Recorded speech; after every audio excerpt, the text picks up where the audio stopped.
satisfeito com a atuação do Guedes? Porque eu sou um cara meio chucro, né? Eu não entendo a fundo todas as complexidades de Brasília e o caralho.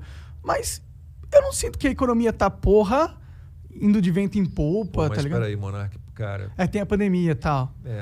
Mas ele prometeu que ia vender um trilhão de imóveis que a gente tem para pagar metade da dívida, entendeu? Tipo, era um negócio muito absurdo, eram uns planos muito radicais. São 750 mil imóveis, mas tem 600 mil, que são aquela história de laudêmio, né? Que são terrenos de marinha e tal. Isso tudo eles vão vender para as pessoas, que vão deixar de pagar o imposto anual de laudêmio e tal, vão vender. Sobram 150 mil imóveis federais que também, dentro dos limites que a lei permite, aí vão... Porque a lei impõe muita lentidão a esse processo, mas isso tudo vai ser vendido. Eu não vejo outra saída que não uma política liberal. Nesse sentido, eu dou todo o meu apoio ao Paulo Guedes. Agora, o que ele pode fazer? E aí você tem que fazer um exercício de abstração.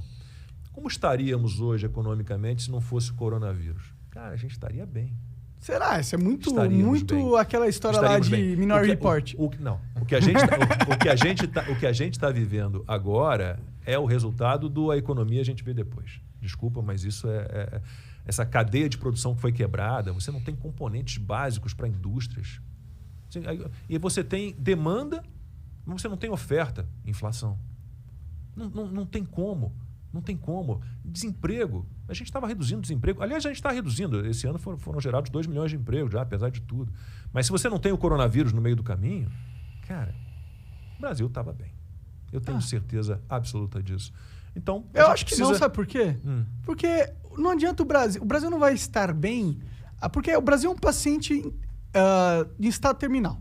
Não, praticamente. Não pense assim. Ele tem que passar por várias cirurgias. Estado terminal, ele esteve com a Dilma. Aí ele esteve em estado terminal. É porque o problema que o Bolsonaro herdou é um problema gigantesco, que ele não está resolvendo, entendeu? O Guedes não está resolvendo. A questão que tinha que rolar era as cirurgias necessárias para o corpo viver, que são as reformas estruturais do nosso sistema. Sim, mas aí você tem que passar pelo Congresso, né? Eu sei, mas totalmente. Agora, mas eu não vejo um país melhorando, um país indo para frente sem elas. Tudo que a gente fizer... Não vai. Então, vai ser paliativo. A reforma da Previdência era importantíssima. Mas foi ruim. Aconteceu, mas não... Foi menos do que se imaginava. Mas peraí, o pacote que foi enviado para o Congresso era muito melhor do que o que foi aprovado. Que é o que acontece normalmente, né? Que os projetos do Executivo chegam ao Congresso e são piorados. Mas não podia ter perdido aquela questão de você investe no seu e ter um rendimento.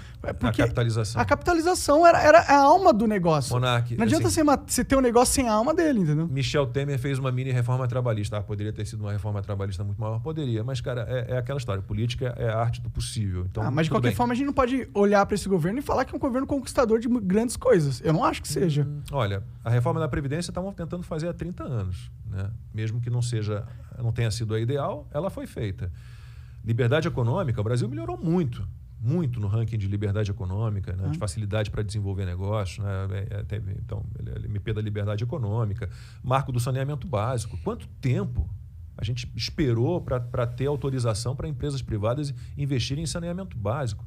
Quanto tempo? Muito, porque os partidos de esquerda acham que existe almoço grátis. E que água tinha que ser fornecida de graça para todo mundo. Não tem de graça. Não existe. A gente paga com o nosso imposto. Então, o governo Bolsonaro conseguiu. Olha, eu vou dizer a você que a gente conseguiu coisas que eu jamais imaginei que a gente fosse conseguir. A gente viu o povo na rua pedindo reforma da Previdência. Isso não existe. Agora, reforma tributária precisa ser pensada com calma. Até agora, eu não sou um economista, não sou afeito à área econômica, mas os meus amigos economistas e tributaristas dizem que, por enquanto, o que foi proposto não é bom.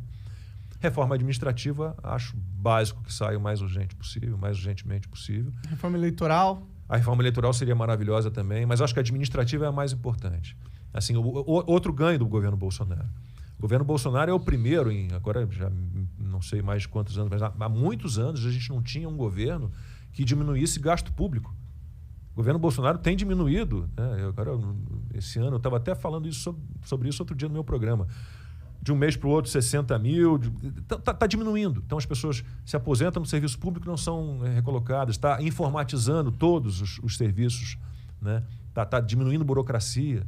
Né? A gente precisa da reforma administrativa para isso. Não dá para a gente ter servidor público com 2 meses de férias.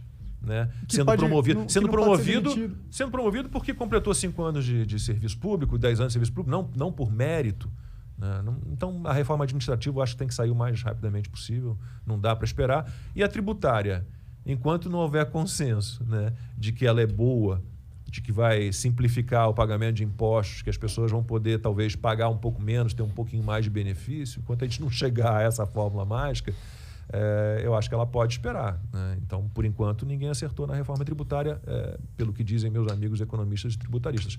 Mas a administrativa é para ontem. Sim.